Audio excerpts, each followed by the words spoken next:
What happened 244 years ago this past July was magnificent. It was bold. It was radical. Men were meeting and they were discussing declaring independence from tyrannical rule. Yeah. Because you know what? They were tired of being told how to live, how to conduct business, whether or not they could conduct business, and how to worship. Does that sound familiar to anyone right now? Particularly those who live in the blue states? I live in Pennsylvania, and I can tell you, I feel as though I am living under tyrannical rule. And I know many of you feel the same way. So these guys come together, and they know what it's like to live under that type of rule. And they want to declare independence from that. They want to declare freedom, not just for themselves, but for this new country that's being established, for people who come after them. So they're meeting in the room. And you know, it's interesting because history accounts will tell you that everybody in the room at the time agreed that this is something that absolutely needed to be done. Here's the thing, though. There was some hesitancy. And really, who could blame them, right? I mean, what they were doing was some scary stuff. This freedom was scary stuff, especially at that time. They knew that they were putting a target on their back. They knew that they were risking a lot the moment they put their signature to this Declaration of Independence. I mean, remember John Hancock? He said, I wrote it really large, that signature, so the king could read it without glasses. They knew they were putting themselves at risk.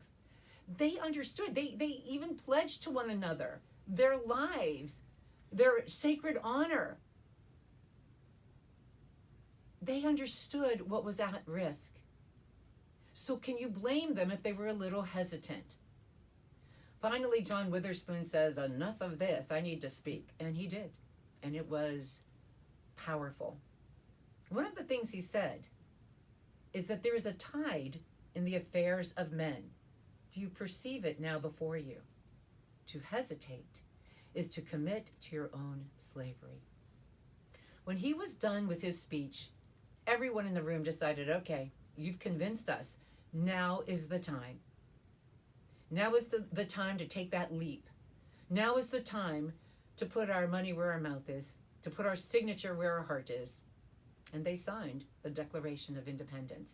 Now, a long time ago, we won't go into details in terms of just how long ago it was, but I wrote an honors paper, and I did a lot of studying on the Revolutionary War period and those things that led to the Revolutionary War. One of the things that stuck out to me was some of the history books at the time, and God knows they probably don't teach this in the classrooms, but I remember reading because it really touched me, that after those men, those brave, those courageous, those very wise men signed that declaration, these history books told me that they fell to their knees, many of them, in prayer, while others wept openly. Can you imagine that scene? How powerful that moment was, that it called some of those men to their knees, that others wept. I believe they fell to their knees because they recognized that our freedoms, our liberty comes from God and God alone. They do not come from man, because then man could take them away from us, which we are seeing attempts at right now, aren't we? They understood that liberty came from God.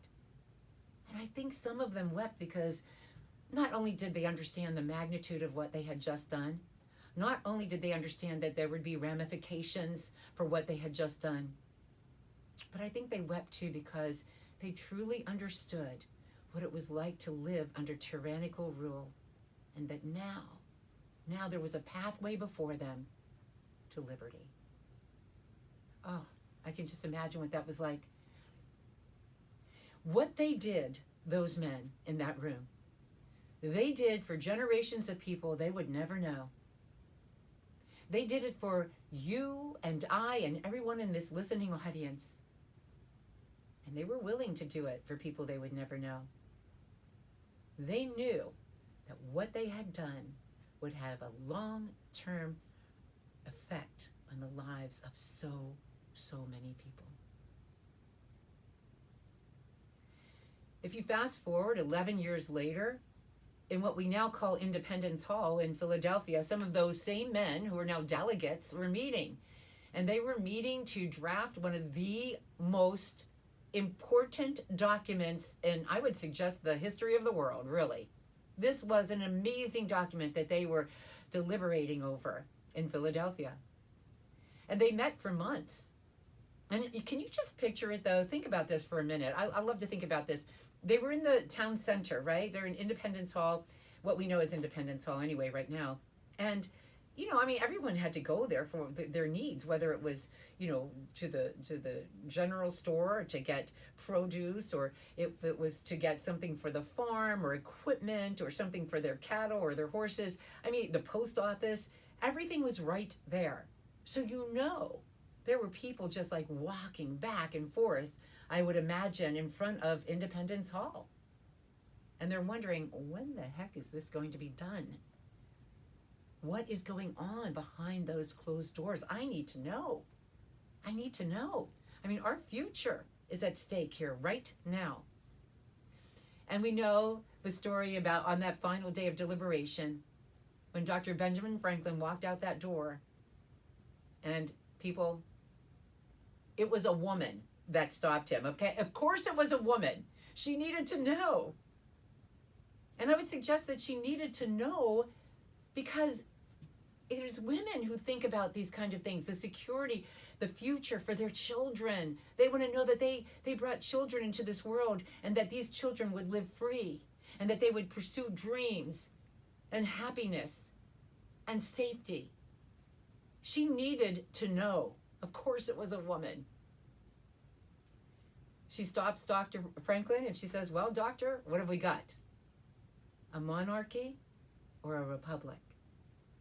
And he said, as you know, a republic if you can keep it. And ladies and gentlemen, I mean, we do still have a republic. It seems to be hanging on by a thread, but we still have that republic. Right now, the battle that we are facing, and we are facing a battle, and this is a different battle than any that's been fought on this land ever. This is a different battle, people. You know, the Revolutionary War was for freedom, to establish that freedom, to mark that freedom for this country. We're in a battle right now to preserve that freedom, to preserve that Constitution that so many risked so much for, so that you and I and everyone that came before us and everyone that comes after us can live in a free country, can pursue your dreams.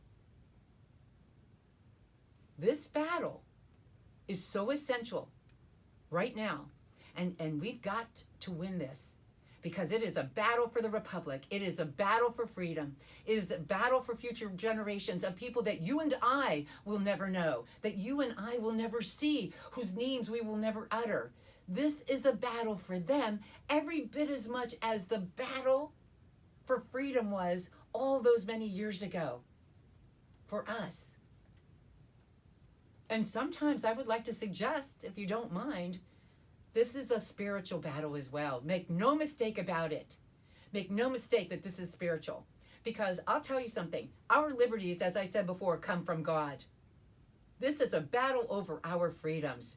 And it is more than flesh and blood. It is spiritual. And that reminds me of something, ladies. You know, we just celebrated 100 years of the right to vote. 100 years. That's significant, and I'll tell you why, too. You know, I was doing some reading on what that movement, that suffrage movement, grew out of. And it grew out of the Second Great Awakening. And one of the platforms in that awakening, in that spiritual movement, was the abolition of slavery. They wanted to abolish slavery. There's other things too, abstaining from consuming alcoholic drinks in order to preserve family order, and a couple of other things. But the abolition movement began at that point after the Second Great Awakening.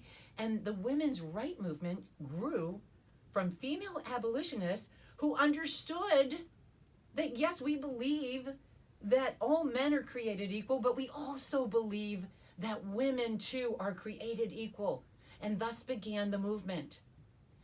I want to tell you something, ladies. You know those ladies that fought for your right to vote, for your voice to be heard, for you to have a say in how things are conducted in this country? Those women, Susan B. Anthony, Elizabeth Cady Stanton, those women that started out fighting for that right for you and fighting to abolish slavery, never had the opportunity to vote. Can you believe that? They worked on the suffrage movement for 51 years. And I am reminded of the time that Susan B. Anthony wrote to her dear friend, because they had been working on this for so long. They became such good friends. Elizabeth Cady Stanton, on Elizabeth's 87th birthday.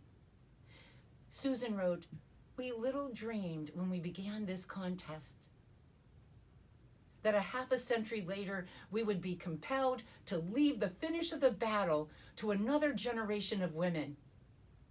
Imagine all of that work, a half a century's worth of work, and you had to turn that battle over to another generation of women. I want to tell you something. We can't afford to turn over the battle that we are in right now for our liberty, to preserve our Constitution. We cannot afford to turn that battle over to another generation. It has to be won right now. It has to be fought right now. And I know that you and I are up for this task. And I want to encourage you, with only 61 days until Election Day, to do every single thing that you can do to make sure that we win this battle, perhaps the second greatest battle we will fight in this country, for the same reason it was fought for so many years ago: liberty. Liberty. And we're going to take a break here soon. I just want to remind you, my name is Rose. Check me out on Facebook. It's Rose Unplugged. Like me, follow me, all that stuff. Twitter is @Rose_Unplugged. And on Instagram, it's Rose Unplugged and the number 1. This is the Sean Hannity Show, and we will be right back.